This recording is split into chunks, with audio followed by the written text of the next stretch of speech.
आप सभी का हार्दिक स्वागत है।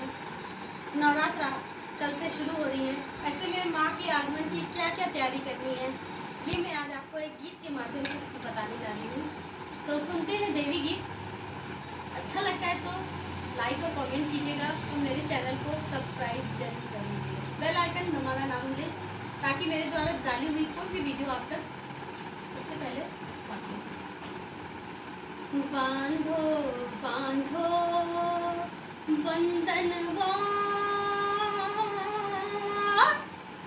बांधो बांधो बंधनवार, सुनो सखिया हमार, सुनो सखिया